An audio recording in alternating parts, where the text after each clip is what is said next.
Sebelum videonya mulai, buat kalian yang ingin beli kaos One Piece, bisa cek di keranjang pojok bawah. Ada berbagai macam model dan ukuran, kualitas bahannya juga oke. Jadi langsung saja di check out sekarang sebelum kehabisan. Jangan lupa juga subscribe bagi yang belum, dan sekarang kita masuk ke videonya. Pesan dari Vegapunk terus berlanjut. Aku yakin para bajak laut ini sudah tahu seluruh sejarah kita yang hilang. Kenapa mereka menghilang dan tentu saja tanpa memberitahu siapapun? Kenapa mereka tidak bertindak? Lalu memperlihatkan reaksi di Sabaody Archipelago. Di dalam bar sake, terlihat sang raja kegelapan Silver Relay yang sedang minum minuman dalam posisi mabuk. Sementara itu, Chucky terlihat membereskan salah satu banyak laut dengan tangannya. Relay mengatakan, "Aku sudah tua dan keriput sekarang. Sama seperti Vegapunk, kakek cerewet ini sudah bicara terlalu banyak. Jangan Jetty menyebalkan dan merebut suasana hati dari para pemuda. Semangat pencarian itu adalah milik mereka sekarang." Benarkah Raja? Diperlihatkan reaksi di penjuru dunia terhadap pesan dari Vegapunk menuju ke Pulau Hachinosu, di mana di sana banyak sekali para bajak laut yang bereaksi atas pesan tersebut. Para bajak laut di sana berkata, "Jetty ini berarti ada harta karun yang tertidur di dasar lautan di seluruh dunia." Yang lain menjawabnya, "Bodoh, itu tidak berarti seluruh dunia adalah kota emas. Di bawahnya 200 meter. Bagaimana kau berencana menyelam sedalam itu? Kau hanya akan menjadi makanan monster laut." Namun sepertinya ada kapal di dunia ini yang bisa menyelam di bawah air. Apakah kalian mempunyai kemampuan finansial untuk membelinya? Menurutku akan lebih cepat jika kau bertamaan dengan Putri Duyung. Aku ingin bertemu dengan mereka. Setelah itu, kita melihat rombongan dari Moblak Cricket dan pasukannya di lautan Greenlight. Cricket bilang, "Ada orang di masa lalu yang melampaui Nolan. Haruskah kita menyelam lagi? Romantisme masih ada." Saruyama bersaudara pun menjawabnya, "Itu cerita yang luar biasa, Kapten." Lalu memperlihatkan rumah sakit umum Mariner. Di sini kita melihat ada beberapa pasukan SOR. Mereka dirawat di sini dengan beberapa orang yang sudah mulai pulih dari lukanya. Disinilah kita mendapatkan beberapa percakapan menarik dari Hibari, Pangeran Grus, Kujaku, Koby, dan juga Helmepo. Helmepo memulai perbincangan ini, jadi maksudnya ini adalah One Piece. Hibari bilang hal ini tentu akan menimbulkan stimulus yang kuat. Koby kemudian berkata, "Sepertinya aku akan pingsan, aku perlu mengaturnya di catatanku nanti. Pikiranku tidak bisa mengikuti, bukankah ini akan menghasilkan kesimpulan yang serius?" Pangeran Grus berkata, "Itu akan terjadi. Respon yang tak terbayangkan mungkin akan muncul." Kujaku pun bilang dan mengkonfirmasi bahwa dua kapten dari Swordia itu ke-10 Drake dalam tahap pemulihan dan berjalan Lancer. Percakapan mereka ditutup dengan Kujaku yang berkata, "Sekarang giliran kita untuk bergerakan." Lalu diperlihatkan bagaimana kondisi dari Captain Napsordia itu ke-10 Drake. Dia terlihat sudah baik-baik saja namun belum mengeluarkan sepatah kata apapun. Lanjut menuju ke dunia baru. Di sini terlihat Smoker akhirnya muncul dengan motor asapnya. Dia sepertinya sedang menuju ke tempat tertentu. Smoker pun terlihat menghubungi Tashigi. Dia bilang, "Di mana kau saat ini?" Tashigi pun menjawabnya, "Aku sedang berada di rumah sakit umum Marinir." Setelah itu, pesan Vegapunk kembali berlanjut di sebuah negara. Vegapunk bilang, "Ini hanyalah potongan-potongan, tetapi kalau aku bicara lebih jauh, itu hanya akan menjadi spekulasi." Para pendengar dan penonton pun bereaksi di sana. "Beritahu kami lebih lanjut. Lalu apa yang ditinggalkan Raja?" Lanjut ke Pulau Egghead. Di sini Nami dan kawan-kawannya sudah melakukan persiapan untuk segera pergi meninggalkan pulau dengan menunggu beberapa kru lagi yang masih belum tiba di kapal Thousand Sunny. Nami berkata, "Lihat, penghalang telah diangkat." Usopp pun menjawabnya, "Suara keras apa tadi? Itu mengagetkanku." Di sana akhirnya terlihat awan sudah berhenti memanjang. Ini artinya kubah perbatasan sudah mulai dibuka, dan ini menjadi kesempatan yang benar-benar harus dimanfaatkan oleh para kru untuk segera mendarat dan mencapai laut. Namun di sini, Lilith bilang bahwa ada banyak kapal yang berkumpul di tengah pendaratan yang akan mereka tuju. Di satu sisi, terlihat juga Brook yang sudah mempersiapkan Koulo untuk segera berangkat. Mereka bisa meluncur kapan saja. Nami kemudian kembali menginformasikan beberapa kru yang masih saja belum berkumpul, yakni Jinbe dan juga Zoro. Ternyata Usopp punya usut setelah Nami menanyakan mengapa mereka sangat lama tiba di kapal. Jinbe beralasan bahwa dia sedang mengejar monster misterius. Nami pun sangat kesal, "Mengapa kau melakukan perjalanan sampingan?" Jinbe menjawabnya, "Ini bukanlah perjalanan sampingan tapi monster itu sedang menuju ke arahmu. Jetty, berhati-hatilah." Dilihat dari kehadirannya, dia sepertinya bukan orang biasa. Seksara mengejutkan. Di depan Nami dan kawan-kawannya sudah ada monster besar yang dikatakan oleh Jinbe dan mereka berteriak. Itu adalah salah satu dari Gorosei. Saint Titan Baron Venus Juro bersiap menggunakan teknik pedangnya untuk menebas kapal Thousand Sunny menggunakan satu serangan. Respon cepat langsung dilakukan oleh Jinbe dan juga Zoro. Jinbe berkolaborasi dengan Zoro dalam menghentikan monster yang mengerikan tersebut. Jinbe melempar tubuh dari Zoro dengan kecepatan penuh menuju ke arah dari Sang Gorosei. Sang manusia ikan menggunakan teknik baru yang disebut Fishman Jujutsu Shoulder Wheel. Giliran Zoro yang bersiap dengan teknik baru miliknya, Nitoryu Sukavati Bliss Paradise Rashomon. Teknik tersebut berhasil mementalkan tubuh dari Zoro terlempar ke depan dan berhasil menghentikan tebasan dari Nushjuro. Percikan haki dengan kilatan petir hitam mengelilingi mereka berdua saat pedang mereka bergesekan. Di saat pedang mereka berdua bersentuhan, mereka pun sadar bahwa kedua belah pihak mempunyai pedang dengan model yang sama yakni Kidatsu. Benturan yang terjadi membuat mereka berdua mundur. Jinbe menangkap Zoro kemudian berkata kepada Nami dan juga kru yang lain, "Kita akan naik kapal nanti." Jetty pergi sekarang juga, lalu memperlihatkan pantai timur utara Egghead. Kondisi di sana juga benar-benar kacau dengan memperlihatkan kelompok dari Bonnie yang sudah berada di kapal bajak laut raksasa yang terus-menerus dihantam tembakan dari beberapa kapal marinir yang mengelilingi kapal raksasa tersebut. Bonnie berteriak, "Topi jerami di mana kau? Cepatlah, kita tidak bisa bertahan lebih lama lagi." Kapal marinir terus saja menembaki mereka. Di sini juga terlihat wakil Admiral Haun berkata, "Itu hanya satu kapal kecil. Apanya yang legendaris tentang itu? Tenggelamkan semua kapal tua Elbaf." Di sisi yang lainnya Sanji dan juga Atlas mencari keberadaan dari Luffy berada namun transmisinya tidak bisa tersambung. Lalu dilihatkan beberapa kru dari bajak laut raksasa yang terlihat melakukan perlawanan terhadap apa yang dilakukan oleh anggota marinir. Marinir berkata, "Jangan biarkan mereka lolos. Di sana juga ada wakil Laksamana Gilotin. Jangan goyah.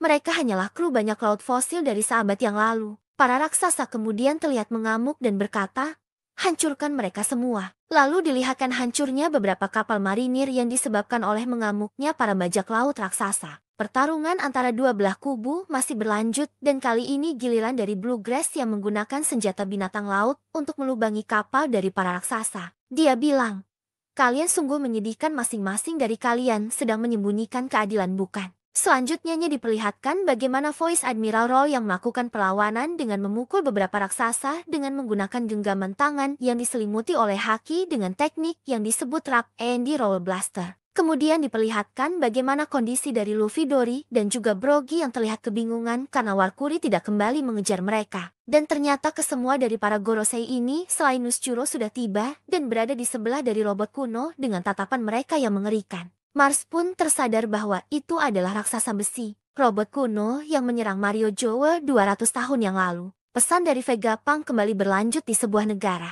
Dia berkata, "Dan satu hal terakhir, aku punya pesan untuk semua orang yang memiliki nama D di dalam nama mereka. Di antara kalian, masing-masing ada." Dan pesan tersebut pun terpotong karena Warkuri menghantam keras bagian tubuh dari robot kuno yang menyebabkan sinyal siaran pun akhirnya terganggu dan terputus. Para netizen berkata, "Tidak, itu terputus." Reaksi yang sama juga ditunjukkan Vivi dan juga Morgans. Vivi berkata apa yang hendak dia katakan. Morgans bilang, "D, apakah itu gangguan sinyal?" Si pengkhianat Yok berkata, "Akhirnya berhenti." Beberapa pasukan marinir yang ada di dekat dari pantai berteriak karena dari langit terlihat ada robot kuno yang jatuh menimpa kapal mereka. Robot ini terjatuh karena sebelumnya Warkuri menghempaskan robot kuno yang membawa sumber sinyal siaran Vegapunk. Marinir berkata, "Lompat ke laut. Ada apa dengan makhluk baja yang berjalan dan hidup ini? Kapalnya akan tenggelam." Robot kuno pun mendarat jatuh ke laut dan tenggelam. Dan Musi juga masih sedikit memunculkan sinyalnya. Raksasa besi berkata, "Di mana kau, Joy Boy? Kemana kau pergi? Aku ingin bertemu denganmu. Kau di sini kan, Joy Boy?" Warkuri menatap marah robot kuno tersebut. Marinir berteriak, "Seekor babi hutan, apa yang sedang terjadi sebenarnya di sini?" Lalu kembali memperlihatkan reaksi dari beberapa negara, yang dimana layar dari Dan Musi mereka akhirnya terputus. Reaksi dimulai dari kerajaan Alabasta. Warga sipil di sana berkata, apa dia masih mengatakan sesuatu? Situasi apa yang sebenarnya terjadi di sana sehingga mengganggu siaran tersebut? Apakah itu tentang kematian Vegapunk? Atau apakah itu sebuah pembunuhan? Dia menyebutkan sesuatu tentang dosa. Di kerajaan lainnya pun juga melihat pesan tersebut dan terputus. Mereka juga berkomentar, Sungguh tak disangka, dia mungkin dihabisi oleh pemerintah dunia. Sebelum ini disebutkan bahwa dia telah disandera oleh si topi jerami. Jelas sekali kan bahwa bajak lautlah yang paling jahat di sini. Terlepas dari dosa apa yang dia lakukan. Tidak mungkin pemerintah akan melenyapkan orang terpintar di dunia begitu saja. Didres, Rosaleo dan juga Rebecca ikut bereaksi. Mereka tidak percaya dengan apa yang terjadi di Pulau Egghead sekarang. Beralih ke Pulau Egghead, Yok berkomunikasi dengan Gorosei. Para Gorosei bertanya kepada Yok tentang berapa banyak Vegapunk yang masih hidup saat ini. Yok berkata, Vegapunk aku dan juga mereka yang dapat mengakses Punk Record. Ada 2 lainnya. Lilith satu lantai denganku. Atlas juga ada di pantai laut timur. Gorosei pun bertanya lagi, haruskah kita melenyapkan semuanya? Yok mengatakan, Punk Record dirancang untuk terus berkembang. Bahkan sekarang setelah Stella mati, Gorosei mengatakan bahwa pertumbuhan Yok mempunyai keuntungan tersendiri baginya. Tidak perlu ada jenius lainnya saat ini. Lalu diperlihatkan bagaimana kapal dari ada raksasa dikepung oleh puluhan kapal dari marinir yang membombardir kapal mereka dengan tujuan tidak membiar mereka kabur begitu saja di dalam perang ini. Namun di dekat sana, ternyata kapal raksasa menjemput Dory, Brogy, dan juga Luffy yang terlihat segera melompat ke kapal besar tersebut. Dory dan Brogy berteriak, ayo lompat ke kapal, dan para raksasa menjawabnya. Kami senang kalian berdua baik-baik saja. Luffy, Dory, dan juga Brogy pun disambut hangat oleh para raksasa yang ada di sana. Luffy sangat antusias berada di tengah-tengah kapal para raksasa. Dia berteriak, wah itu kapal raksasa, sangat amat besar. Apakah Usopp ada di sini dan juga Chopper? Marinir pun sangat amat kesal melihat mereka. Jangan biarkan mereka lolos. Kami memiliki banyak kapal perang yang sudah mengelilingi kalian. Tapi raksasa terlalu tangguh untuk dihadapi. Namun para marinir ini kebingungan melihat Dal dan juga Bluegrass yang sudah menjadi anak-anak karena kemampuan dari buah iblis milik Bonnie. Dal berteriak, terkutuklah kau Bonnie. Bluegrass pun berkata, ketidakberdayaan ini membuat dia frustasi. Sungguh kemampuan yang tidak masuk akal. Ternyata di dalam kapal para raksasa sudah berkumpul kelompok Bonnie seperti Sanji, Franky Oimu, dan Kasi yang bonyok terkena pukulan dari wakil Admiral Dal sebelumnya. Bonnie berkata, membiarkanku melarikan diri akan menimbulkan masalah bagi kalian. Di dalam kapal tersebut juga terlihat reuni antara Luffy bersama dengan Oimu dan juga Kashi. Sanji berkomunikasi dengan Nami. Ini Sanji, kami sudah berangkat Nami-san. Bagaimana situasi di sana? Nami menjawabnya. Kami juga akan segera berlayar. Berkat Edison kami bisa mencapai laut entah bagaimana caranya. Namun jika kami tidak bisa mendarat dengan aman di air, kami menggalakkanmu untuk menyelamatkan kita semua. Sanji berkata, tentu saja, tapi hanya Nami-san, Robin-chan dan juga Lilith-chan. Bahkan jika sisanya akan tenggelam, aku akan menyelamatkan kalian bertiga. Usopp pun ketakutan. Selamatkan kami juga. Raksasa pun melihat dari kejauhan. Ada sesuatu yang mendekati kapal mereka yang muncul dari alah pulau. Itu adalah salah satu Gorosei, yaitu Mars yang meluncur berubah menjadi yokainya yang mengarah ke kapal dari para raksasa. Sanji bereaksi. Itu adalah salah satu Gosei. Tentu saja mereka akan datang mengejar kita. Sementara itu, di dalam kapal raksasa, ternyata juga ada koki kapal yang sedang menghidangkan daging dan beberapa makanan untuk Luffy dan juga teman-temannya. Koki raksasa berkata, kau topi jerami kan? Aku diberitahu oleh teman yang lain bahwa kau makan banyak. Jadi aku pastikan aku memasak lebih banyak. Di sisi yang lainnya, juga Mars mulai menyerang kapal para raksasa. Mars menyemburkan api ke arah dari raksasa. 2 dari banyaknya raksasa terlihat mencoba untuk mengantisipasi semburan api tersebut mengakan barrier mereka. Sementara itu, raksasa lainnya kemudian mencoba untuk memadamkan apinya. Mereka berusaha untuk tidak membiarkan api itu membakar layar kepala mereka. Pergerakan dari Bonnie juga sangat cepat untuk memindahkan Kuma dan juga Vegapunk, agar mengantisipasi mereka tidak ikut terbakar. Mas mengatakan, tidak ada di antara kalian yang akan bisa lolos. Di momen inilah Luffy kemudian merubah dirinya ke mode gear kelima. Area di sekitar tempat Luffy berada pun berefek dengan gempa bumi. Permukaan laut meningkat akibat efek gempa yang dihasilkan. Luffy pun di sini berbicara dengan Bonnie. Hei Bonnie, bukankah kau ingin menendang mereka kan? Ayolah pergi denganku sekarang. Bonnie bilang, itu tidak mungkin bagiku. Luffy mengatakan, aku tidak mengerti cara kerja kekuatanmu, tapi aku rasa kau bisa melakukannya. Bonnie pun mengingat awal pertemuannya dengan Luffy di Akad, di mana di sana Luffy menunjukkan bentuk tubuhnya saat dia menjadi sangat bebas. Bonnie pun mengeluarkan tekniknya distorsi masa depan. Sebelum perubahannya, flashback dilihatkan saat Kuma yang berjanji di makam dari Jinny yang ingin membesarkan anaknya. Bonnie pun berubah ke bentuk Nika raksasa. Bonnie berkata, Aku paling bebas. Aku berhasil. Raksasa terkejut. Wah, ada 2 Nika. Luffy berteriak. Ayo lakukan sekarang, Bonnie. Para Gorosei merasakan kehadiran yang aneh. Raksasa besi berkata, dia di sini. Diperlihatkan laboratorium di Egghead. Di sana ada 2 anggota Cipizero, yaitu Kaku dan juga Stashi yang sedang membicarakan sesuatu. Percakapan dimulai dari Kaku. Kaku bertanya, ayo berangkat Stashi, apa kau tahu apa langkahku selanjutnya? Seorang teman katamu. Jangan membuatku tertawa. Rekanku sangatlah kejam dan aku menghormatinya karena itu. Itulah sebabnya jika Lucy datang ke sini, aku tidak akan bisa menghentikannya. Kaku menyuruh Stashi untuk meninggalkannya sendirian dan pergi. Ekspresi dari kedua orang ini menangis.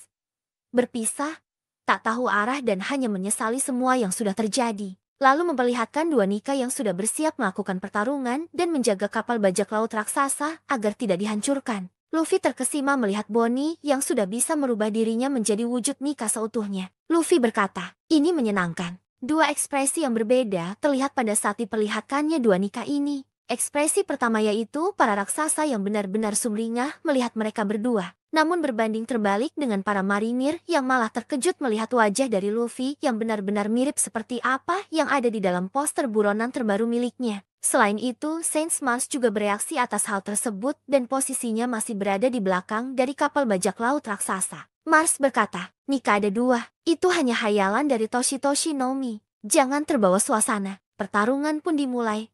Mars langsung memulainya dengan mengeluarkan beam dari mulutnya menargetkan kapal dari para bajak laut raksasa. Tentu Luffy juga bereaksi dengan cara membesarkan dirinya seperti bola karet raksasa yang diselimuti oleh api. Luffy berteriak saat semburan api sebersebut mengenai badannya. Dia berkata, aku ingin kalian semua mengirimnya terbang dengan segenap kekuatan kalian. Sanji pun bertanya, Jetty, maksudmu tidak ada pilihan lain selain mengirim mereka terbang ya? Franky berkata, serahkan pada kami. Dengan sekuat tenaga bukan? Bonnie terlihat kebingungan mengapa kita semua akan menyerang Luffy. Para raksasa pun mengandalkan kru bajak laut topi jerami agar segera mencari cara untuk menjauhkan burung itu dari kapal mereka. Brody kemudian berteriak, matikan apinya dan berlayar. Jangan hanya menari saja di sana. Pada saat Luffy sudah berubah menjadi bola raksasa, kemudian dia pun memegang sayap dari Saint Mars. Luffy berkata, cepatlah, aku sudah menahannya. Sanji, Franky, dan juga Bonnie sudah bersiap menggunakan teknik terkuat mereka untuk menyerang Luffy. Ketiga serangan terkuat dari mereka berhasil menghantam keras tubuh dari Luffy sehingga Luffy benar-benar merasa kesakitan karena di antara mereka juga menggunakan haki dalam serangannya. Sanji berteriak, jangan ragu-ragu untuk memukul Luffy dengan sekuat tenaga. Seketika itu, Saint Mars langsung diseret oleh Luffy ke dalam perut besarnya. Luffy mengeluarkan teknik yang bernama Gomu Gomu no Dawn Balon. Saint Mars semakin tergencet oleh perut besar dari Luffy dan seketika itu Luffy langsung menggelembungkan tubuh dan otomatis tubuh dari Yokai Mars terpental sangat jauh. Luffy berkata, dia pergi, dia tidak akan kembali. Jetty, ayo pergi sekarang semuanya. Namun di mana Usopp dan juga yang lainnya? Sanji mengatakan bahwa mereka seharusnya segera turun. Jetty, mereka agak terlambat. Atlas menginformasikan kepada mereka bahwa mereka mudah dideteksi karena Yok bisa dengan gampang mengawasi mereka. Jetty Atlas membuat suatu rencana bersama dengan Lilith. Namun rencana tersebut masih belum disampaikan karena terpotong dengan robot kuno yang berada di dalam laut bersama dengan Hyacinth dan Musi yang tampaknya bangkit dan kembali aktif. Lalu kembali memperlihatkan beberapa reaksi dunia terhadap pesan yang disampaikan oleh Vegapunk yang ternyata kembali berlanjut. Vegapunk berkata, apa yang telah diwariskan tanpa terputus bisa disebut sebagai wasiat. Aku harap suara ini menjangkau mereka yang dianggap remeh dengan alasan itu. Kemudian memperlihatkan Pulau Wall Cake. Di sini terlihat beberapa anak buah Big Mom seperti Katakuri, Mostato, Brownie, dan juga Zukuto.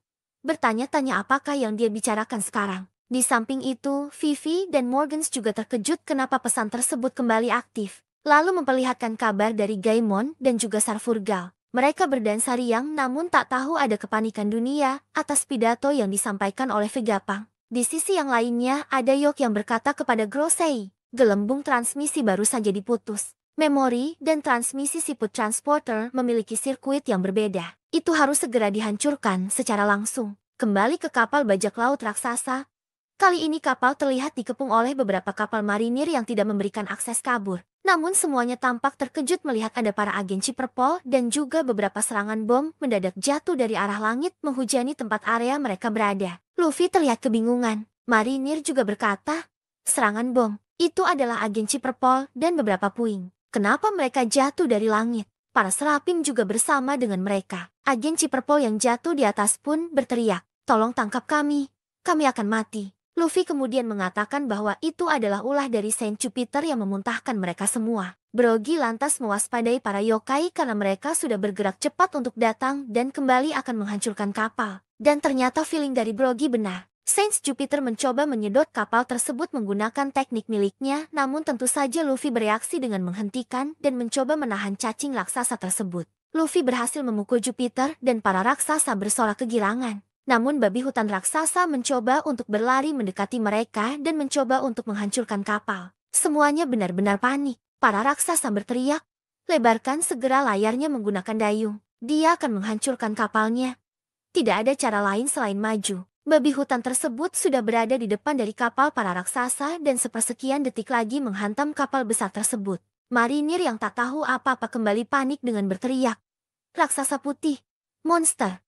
Ciperpol jatuh dari langit. Apakah kita sedang bermimpi?" Lalu diperlihatkan momen bangkitnya robot kuno dari dalam laut dan mendengar kata-kata dari Joy Boy masa lalu. "Dengarkan Emmet.